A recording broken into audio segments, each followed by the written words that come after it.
चर्चा कीजिए लोकसभा के बजट से में कई सवालों को आपने उठाया, क्या कुछ बात? सबसे पहली बात तो कि इस बार का जो बजट पेश हुआ लोकसभा में, मोदी सरकार 3 का यह पहला बजट है 24-25-26 का। 50,65,345 करोड़ का बजट है ये। और इसमें सरकार ने ये ढिंढोरा पीटा कि हमने मिडिल क्लास को राहत देने के लिए 12 लाख तक पर जो है इनकम टैक्स जो है फ्री कर दिया है। लेकिन सच्चाई ये है कि इस बजट से कॉरपोरेट घरानों को फायदा होगा और आम जन जो है किसान, मजदूर, दुकानदार, ऐसे तमाम लोगों पर और ज़्यादा बोझ बढ़ेगा। कॉरपोरेटों का मुनाफा जो है हम जान रहे हैं कि मोदी सरकार के सत्ता में आने के बाद चौगुना बढ़ गया है, लेकिन उनका जो है इनकम टैक्स 2014 के बाद से देखिएगा तो वो उनका घट रहा है। पहले वो ज़्यादा कॉरपोरेटों का टैक्स होता था और आम जनता का कम, लेकिन मैंने संभवतः 4,66,000 2014-15 में मैंने ये था कलेक्शन, और आम जन से 2,48,000 करोड़ का। लेकिन हम लोग देख रहे हैं कि 2024-25 में वो जो है मैंने कॉरपोरेटों का टैक्स जो है वो मुश्किल से है कि 2 गुना 2.5 गुना बढ़ा है, जबकि आवाम का टैक्स जो है 6 गुना ज़्यादा बढ़ गया है। ठीक ना? तो इसलिए हम लोग कह रहे हैं कि ये सरकार जो है कॉरपोरेटों की दिशा में काम कर रही है। अगर सरकार को राहत ही देना था तो इनको खाद्य पदार्थों पर से GST हटाना चाहिए था। ठीक ना? जो छोटे मझोले व्यवसायी हैं उनको राहत देना चाहिए था। फिर जो है मान लीजिए कि जो टैक्स की जटिल प्रक्रिया है GST जमा करने की, जिसकी वजह से व्यवसाय के हर क्षेत्र में भारी तबाही है और जो अधिकारी हैं उनके भयादोहन का वो शिकार हो रहे हैं। उसी तरह से हम लोग देख रहे हैं कि आम जनों की जो है क्रय शक्ति घटी है, महंगाई जो है 7वें आसमान पर है। लेकिन एक आम आदमी का कहिए कि बिहार में जो जातीय जनगणना हुआ पिछले दिनों गठबंधन की सरकार ने कराया, उसमें ये बात आई कि 1/3 लोगों की जो आमदनी है वो 6,000 रुपया मासिक से कम है। करीब 64% लोगों की, 34% लोगों की। तो ये तो माने कहिए कि आम आदमी के क्रय शक्ति में भारी गिरावट है, बेरोजगारी है और जो है महंगाई 7वें आसमान पर है। तो इसलिए हम लोगों ने इसका विरोध किया और संसदीय दल की ओर से तय हुआ था कि बोलना है, तो हमने रखा भी, अपनी बातों को संसद के अंदर रखा। इसके अलावा जनता के और भी लोकहित के मुद्दे जो हैं, अब कुछ आ गए कर्मी FCI के कोटा से आए थे, हरियाणा से आए थे। उन्होंने कहा कि भाई नो वर्क नो पे का सिस्टम हमारे यहाँ लागू किया गया है कि जो है मुश्किल से हम लोग महीना में 5,000 से 10,000 रुपये कमा पाते हैं, कि इसको हटवाया जाए। तो हमने शून्यकाल में इसको उठाया, शून्यकाल आ गया। वैसे तो रोज़ दिन ही हम लोग शून्यकाल डालते थे, लेकिन बैलेटिंग के जरिए 20 ही शून्यकाल का चयन होता था और जिनका शून्यकाल आता था वो पढ़ते थे, बाकी शून्यकाल समिति को जाता था। तो इस तरह से हम लोगों ने प्रयास किया कि जनता के हर हिस्से का सवाल हम लोगों ने उठाने का प्रयास किया और यहाँ का जो विकास का और सब जो काम है बजट वाला में तो लिख कर ले गए थे, लेकिन माननीय सभापति महोदया ने कहा कि भाई अब ख़त्म कीजिए, तो हमने ख़त्म कर दिया। रेलवे का मामला था, आरा मुंडेश्वरी लाइन का मामला, आरा सासाराम बड़ी रेल लाइन के दोहरीकरण का, सोन नहरों के पक्कीकरण का सवाल, सोन नदी में इंद्रपुरी जलाशय निर्माण का सवाल, कई तरह के मैंने रेलवे का हॉस्पिटल का मामला। तो हमने हर तरह से चीज़ों को उठाने का प्रयास किया, यहाँ तक कि व्यवसायियों के लिए व्यवसायिक आयोग का 20 लाख करोड़ का लॉकडाउन पैकेज दिया, लेकिन ये पैकेज तो इन्हें नहीं मिला, कम पूंजी वालों को नहीं मिला। इसलिए हम लोगों ने कहा कि भाई आप आयोग का गठन कीजिए। और अभी एक जो आया है ऑनलाइन व्यापार या जो मॉल संस्कृति है, इसकी वजह से भी ऑफलाइन व्यापार बुरी तरह से प्रभावित है। 22 करोड़ लोगों की जीविका चलती है इससे। खुदरा व्यापार में जो है 22 करोड़ लोगों की जीविका चलती है, लेकिन आज देखिए कि बढ़ती महंगाई के कारण, आम आदमी की घटती क्रय शक्ति के कारण, बेरोजगारी के कारण, कहिए कि पर्व त्यौहार और शादी ब्याह में ही किसी तरह से लोग टोटरम पूरा कर रहे हैं। तो शादी ब्याह है तो भाई कपड़ा खरीदेंगे, कुछ गहना बनवाएंगे, मिठाई ले जाएंगे। पर्व त्यौहार है तो रंग और अबीर खरीदेंगे, काली जी को पुआ चढ़ाना है, बनेगा। लेकिन उत्साह नहीं है, उमंग नहीं है, खत्म हो गया बाजार से। सामान्य दिनों में ऐसा भी समय आएगा, आने वाले दिनों में अगर ऑनलाइन व्यापार पर कंट्रोल नहीं किया गया तो दुकानदार अपनी दुकानों पर बैठकर माछी मारेंगे, कोई नहीं आएगा ग्राहक। तो इसलिए हमने ये सवाल भी उठाया, किसानों का सवाल उठाया कि एमएसपी को कानूनी दर्जा दिया जाए और एमएसपी सिर्फ माने जितना लागत है किसानों का उस हिसाब से तय कीजिए। हम लोग तो एक दिन कागज कलम लेकर बैठे थे कि भाई 1 क्विंटल धान पैदा करने में किसान का कितना खर्च हो रहा है, तो खर्च हो रहा है 4,000 रुपये से कम नहीं। 1 क्विंटल धान पैदा करने में किसान अपना श्रम नहीं जोड़ता है, मेहनत नहीं जोड़ता है। वही किसान अगर दूसरे के खेत में काम करेंगे तो मजदूरी मिलेगी उनको। जो महिलाएं खेत में काम करने वाले लोगों के लिए खाना बनाकर भेजती हैं वो भी तो कृषि का ही हिस्सा है, कृषि की लागत में ही आएगा। तो सबको जोड़ करके जितना लागत आता है कम से कम उसका 1.5 गुना समर्थन मूल्य दीजिए। हम लोगों ने तो यहाँ तक कहा, 4 बार सुन निकाल डाला कि कम से कम पिछले मैंने सत्र में कि 5,000 रुपये प्रति क्विंटल किसानों के धान का समर्थन मूल्य तय किया जाए। लेकिन सरकार जितना समर्थन मूल्य तय करती है उतना रेट पर, उससे ज़्यादा पर बाजार में, खुले बाजार में किसानों का धान लिया जाता है। वहाँ जाइए पैक्स में तो 50 तरह का झंझट। यहाँ तो खैर पैक्स का चुनाव भी था, तो हम लोगों ने हर सवाल को वहाँ एड्रेस किया। और मुझे उम्मीद है कि आने वाले दिनों में, चूँकि ये सत्र जो है कल तक ही था, अब बीच में जो है ब्रेक है, माने 14 फरवरी से लेकर के 9 मार्च तक, फिर 10 मार्च से 5 अप्रैल तक सत्र चलेगा। उसमें और जो सवाल छूटे हुए हैं या और भी जो नए नए जनता के हर राज्य से लोगों का अताप तो आ गए, हमारे माने ये आवास पर आ गए। ओल्ड पेंशनर जो हैं जो कहीं कि प्राइवेट कंपनियों में काम करते थे, जिनका भविष्य निधि जमा होता था, ये भविष्य निधि भी ये लोग हड़पना चाहते हैं। यानी 1,000 रुपया उनको पेंशन मिलता है। जो आदमी माने 30,000 40,000 में गुजारा किया, उसके भविष्य निधि का आप 1,000 रुपया आप माने पेंशन दीजिएगा। 1,000 में क्या चलेगा उसका परिवार, क्या चलेगी उसकी ज़िंदगी। तो हमने कहा कि ठीक है, हम आपके सवाल को भी उठाएंगे। पंजाब यूनिवर्सिटी, चंडीगढ़ यूनिवर्सिटी के शिक्षक लोग आए, माने ये आपको छात्रों के नामांकन में और फैकल्टी की बहाली में जो माने आरक्षण की व्यवस्था होनी चाहिए, वो कहा जाए कि सरकार के मन मर्जी पर है, हम देंगे नहीं देंगे। तो हर सवाल हम लोग उठा रहे हैं।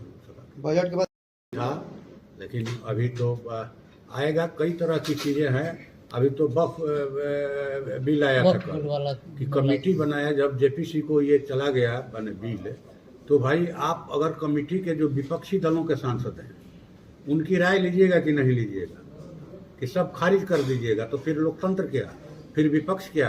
तो कह दीजिए कि हम ही रहेंगे सदन के अंदर, सत्ता पक्ष ही रहेगा, न रहेगा बांस, न बजेगी बांसुरी, न विपक्ष रहेगा, न जो है ये सवाल उठेगा।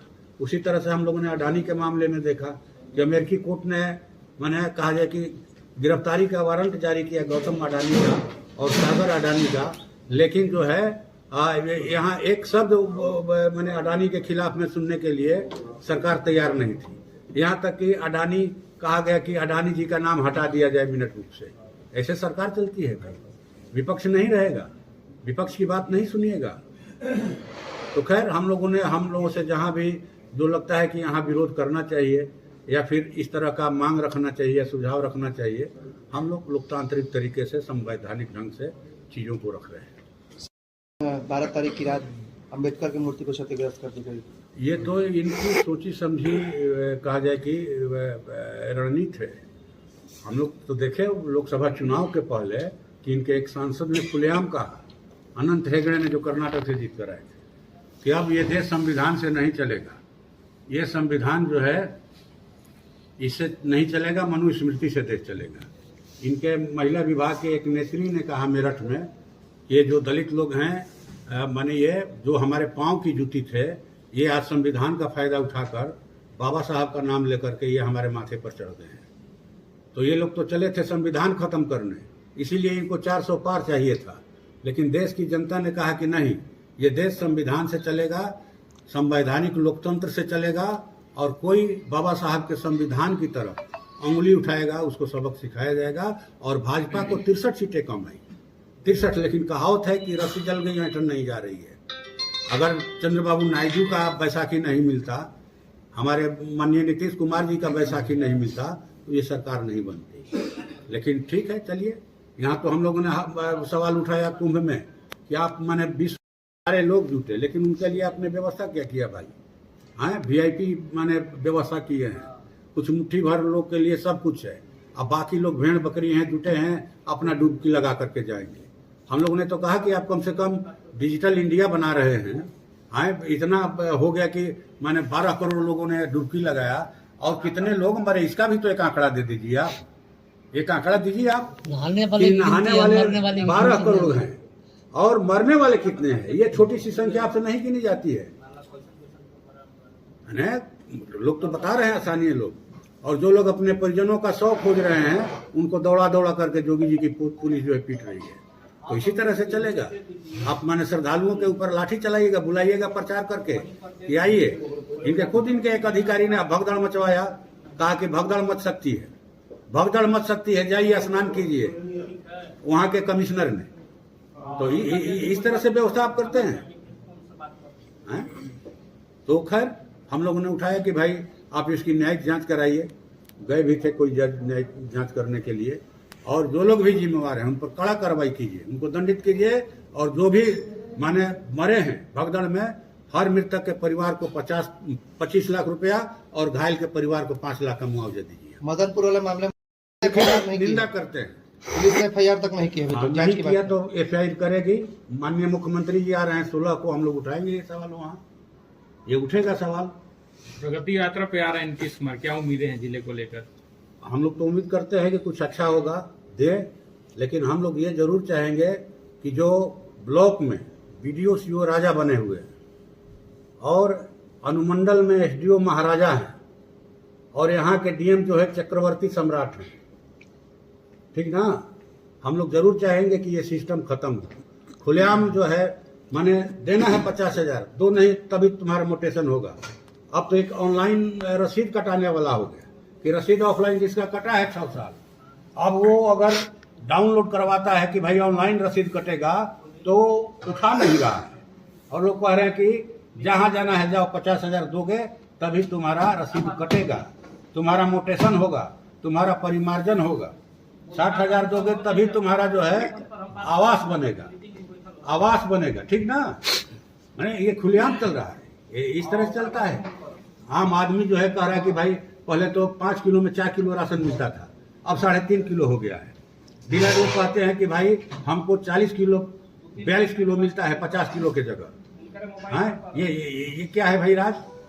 खुलेआम जो है, हाँ, जॉब कार्ड से ये किया जा रहा है। हाँ, आवास का चयन होगा, और जिसका जॉब कार्ड नहीं बना है, जो जवान हो गया है, उसकी शादी हो गई है, उसका क्या कीजिएगा? हाँ, मैंने ये इस तरह से चलता है। कई डीलरों ने कहा कि हम लोग क्या करें, क्या करें। मैंने 50 किलो की जगह 40 किलो 42 किलो अनाज मिल रहा है, क्विंटल पर 40 किलो 40 रुपया से लेकर 60 रुपया कमीशन देना पड़ता है। हम लोग क्या करें? डीलर स्ट्राइक पर है। तो जीवन का हर क्षेत्र ये लोग तबाही मचा करके रखे हैं, भगदड़ की स्थिति है। लगता है कि इनके खिलाफ में बोलने वाला कोई नहीं है, कौवा टरा रहा है और धान सुखा रहा है। तो हम लोग उठाएंगे इन सवालों को। ये भी सवाल उठेगा कि भाई ये 50 लाख करोड़ का केंद्र सरकार का बजट, बिहार सरकार का भी होगा 2 लाख करोड़ से ज्यादा का। ये पैसा मैंने टका पर रख करके अगरबत्ती दिखाने के लिए है। हम लोग के पास जितनी समस्याएं आ रही है, नली गली की समस्या, आवास की समस्या, पुल पुलिया की समस्या, साइफन की समस्या, मैंने रिटर्निंग वाल की समस्या कराहा में, मैंने ये कम करेगा भाई? कहाँ से होगा, कहाँ से होगा? ये पैसा का क्या हो रहा है? लाखों करोड़ का बजट किस लिए? इन विभागों से खर्च होना चाहिए। आपको माने कोई आंख अंधा आदमी भी देख करके टोके बता देगा कि ये मिट्टी का घर है, खपराइल घर है, ये फूस की झोपड़ी है। हम लोगों ने तो देखा, यहाँ गए थे हम लोग, यहाँ कि चलो नहीं रहेंगे, लेकिन यहाँ जो है गोईठा और भूसा रखाएगा घर में, तो उनके लिए गोईठा भूसा रखने के लिए आवास मिलेगा। और जो चिमकी तान करके गरीब आदमी रह रहा है माने खुले आसमान के नीचे, ये आपको दिखाई नहीं देता है। ग्राम सभा का खेल चल रहा है। तो खैर बातें तो बहुत है, हम लोग रखेंगे। माननीय मुख्यमंत्री जी को चाहेंगे कि माने जिले में जो समस्याएं हैं उनका निराकरण हो, सिस्टम ठीक से चले, ठीक ना, अपराध पर रोक लगे, रंगदारी पर रोक लगे, ये हम लोग जरूर चाहेंगे। बिहार में चुनाव होना है, विधानसभा चुनाव, कांग्रेस क्या करेगी? अभी 247 सीटों पर तैयारी कर हम लोग अपनी बात करेंगे, हम लोग कांग्रेस की राजद की बात नहीं करेंगे, ठीक ना। हमारे बारे में पूछिए, हम लोग कहेंगे कि हाँ भाई हम लोग 50 सीट पर लड़ना चाहते हैं बिहार में, और भाकपा माले जो है वो गठबंधन की जो है विश्वसनीय ताकत है भाजपा के खिलाफ में लड़ने वाली, और हम लोग जरूर चाहेंगे कि इंडिया गठबंधन की मीटिंग होगी, महागठबंधन की मीटिंग होगी, तो हमारा जो नेतृत्व है सभी दलों के इस पर गंभीरता से विचार करेंगे और सकारात्मक जवाब। बिल्कुल, हम लोगों ने माननीय अध्यक्ष महोदय को और संसदीय कार्य मंत्री श्री किरण रिजिजू को आवेदन दिया है कि भाई ये माने प्रोटोकॉल का उल्लंघन हुआ है, तो ये सिर्फ किसी व्यक्ति का निजी मामला नहीं है। हम तो यहाँ कई माने जनप्रतिनिधियों ने हमसे शिकायत किया, माननीय सांसद तो एक बात है, विधायक, एमएलसी, आपको जिला परिषद के सदस्य, आपको माने पंचायत समिति के सदस्य, सरपंच, मुखिया, कि कोई जो है ये कोई मान ही नहीं है कार्यकर्ताओं का, नेताओं का, जनप्रतिनिधियों का। लगता है कि ये लोग क्या करेगा, कुछ नहीं करेगा। तो कई लोगों ने शिकायत किया, तो ये मेरे निजी का मामला नहीं है। अरे मेरा क्या निजी नुकसान होगा, मेरा कोई क्या निजी अपमान करेगा, कुछ नहीं। ये दरअसल लोकतंत्र का अपमान है, पूरे संसद का अपमान है, और मोदी जी का भी अपमान है। और इस क्षेत्र के जिन 5,30,000 गरीब गुरबों ने वोट दिया, किसान मजदूरों ने, दुकानदारों ने, छात्र युवाओं ने, उनका ही नहीं बल्कि जिन्होंने नहीं वोट दिया वो भी इस चीज़ का विरोध कर रहे हैं कि ये गलत हुआ है। भाई आप राजा महाराजा हैं, आप निमंत्रण देकर किसी को बुलाते हैं, आप ही किसी को शादी ब्याह में बुलाइए अपने घर पर, आप मन पूछिएगा उसको ना, आपके दरवाजे पर जो जाएगा। तो उन्होंने तो खंडन किया, कह रहे हैं कि नहीं ऐसा कोई मामला बिल्कुल है, बिल्कुल है, हम लोग डंके की चोट पर करेंगे। सांसद योजनाओं की जानकारी नहीं देने का आरोप लगाया। बिल्कुल बिल्कुल, अभी तो पूरा न्यास का कार्य भी नहीं किया है, सांसद कैसे आए? कहेंगे ही भाई, कहेंगे ही कि शिलान्यास का कार्य नहीं किए। विकास का मतलब क्या होता है? विकास का मतलब हम समझते हैं कि जो लोग छड़, सीमेंट, ईंट, गिट्टी से लगाते हैं वो विकास की मूल परिभाषा नहीं है। विकास की मूल परिभाषा है कि आदमी समाज में, अपने देश में सम्मान के साथ जिंदा रहे, उसको रोजगार रहे, अगर खेती करता है तो उसके खेती का माने बेहतर व्यवस्था हो, पानी की व्यवस्था हो, बिजली की व्यवस्था हो, और उसका जो है अनाज बढ़िया भाव में बिके, व्यवसायियों की दुकानें चले, ठीक ना। विकास का ये परिभाषा है कि नहीं कि बाढ़ के दिनों में, बरसात के दिनों में माने जवैनिया और खवासपुर के लोग माने 24 घंटे भय के और आतंक के वातावरण में जीते हैं। उनके माने भय को दूर करना विकास है कि नहीं? वहाँ काम लगा है, वहाँ भी ठोकर बांध का हम लोगों ने पहले ही वक्तव्य में उठाया था, वो विकास है कि नहीं है? जाकर पता कीजिए ठोकर बांध के निर्माण का काम शुरू हुआ है कि नहीं। हमने पुष्पा पुल के लिए अनेकों बार उठाया, लोकसभा के अंदर उठाया, माननीय मंत्री जी को लिख के दिया, विभाग के माननीय मुख्यमंत्री जी को लिख करके दिया। तो विधायक जी लूट रहे हैं, काम लगा, विधायक जी लूट रहे हैं कि हम लगवा दिए। तो सब भाई कुछ कहेगा कि ये विधायक जी लगाए हैं, ये एमएलसी लगाए हैं, ये जो है मुखिया जी लगाए हैं, ये जिला परिषद लगाए हैं। हमने कुछ नहीं लगाया, हमने कुछ नहीं लगाया। काम होना चाहिए, काम हो रहा है ना। जो है नहीं देने का आरोप आपने लगाया है, ये मामला क्या है? बिल्कुल CSR फंड से जुड़ा हुआ मामला तो नहीं? किसी से जुड़ा हुआ मामला, किसी भी डीएम जो है जिले के सर्वा सर्वे होते हैं, किसी का मामला हो, कोई भी यहाँ काम हो रहा है, CSR फंड से हो, केंद्र सरकार की कोई योजना हो, राज्य सरकार की कोई योजना हो, कुछ भी हो, उसके लिए डीएम जवाबदेह है। कोई ये कह करके जान नहीं छुड़ा सकता है कि ये हमारे संज्ञान में नहीं है।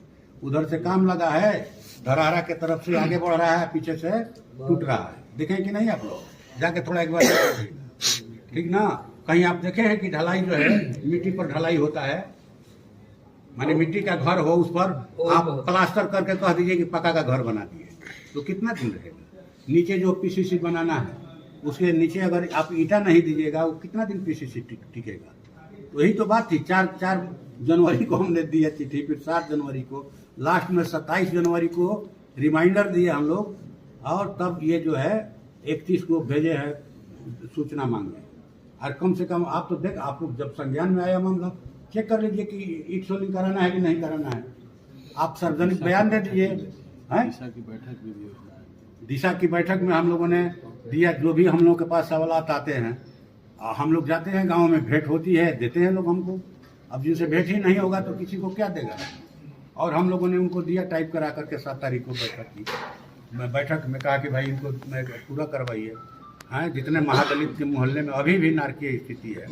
दुनिया चांद और मंगल ग्रह पर सपने माने देख रही है आबादी बसाने का, और हमारी धरती का एक कोना ऐसा है जहाँ दुनिया भर की शिक्षा है, गंदगी है, कुपोषण है, भुखमरी है, बेरोजगारी है, नरक का स्थिति है। जाकर के देखिए हमारे यहाँ जितने मांझी टोला है। सुदामा जी, विपक्ष के लोग 9 बजे का समय दिया गया था कि 9 बजे शुरू होगा।